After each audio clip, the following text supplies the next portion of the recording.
Right, I'm on my way back from Chamonix, just gone probably around over halfway on the way to Calais, and very, very smooth journey so far. One of the reasons for that is I've been using Autopilot for the first time, which is the feature wasn't enabled on the car when I drove out, but it's been set up because it can be done automatically on the way back. And you know, essentially the car is, I wouldn't say it's driving itself, because it does require my involvement. I have to have my hand on the wheel the whole time, just applying some kind of resistance. And I did read online that you can buy little attachments off eBay, etc., that will trick the car into thinking you're holding the steering wheel to, I don't know, allow you to, you know, check your phone and this and that, etc. And you know, maybe if I were done it more often, I'd feel more confident about that and would try that.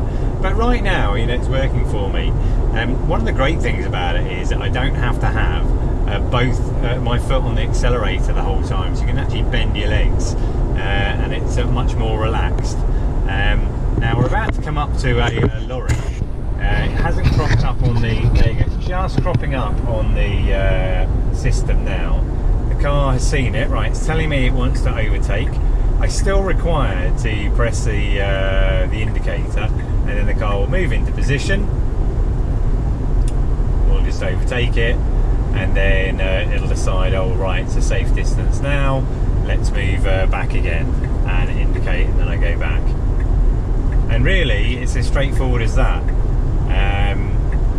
Yeah, it's a lot easier than driving. It's certainly more relaxing than driving, than what I consider to be a long distance drive like today. And it, you know, it makes it easier for sure. You know, there are lots of media digital features on the in the car itself.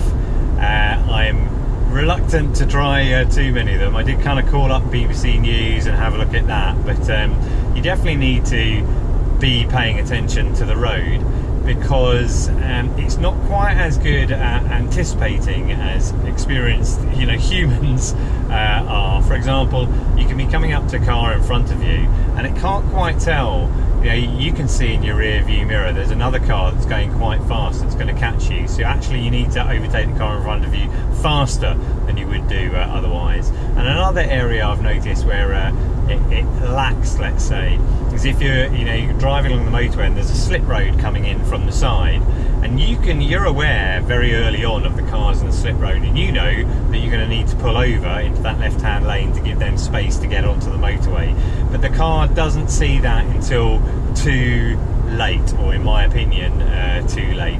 And I certainly wasn't prepared to kind of push it to the edge to see exactly what happened. But otherwise, you know, navigationally, because I've got the navigation on the car, I mean, not many turns required on the motorway, but the car, you know, will follow that navigation. I just changed from one motorway to the other back there, and I decided to let it do the navigation, and it worked out fine. Yeah, overall, you know, definitely a great feature that's making a long journey pass much more quickly than it would do otherwise.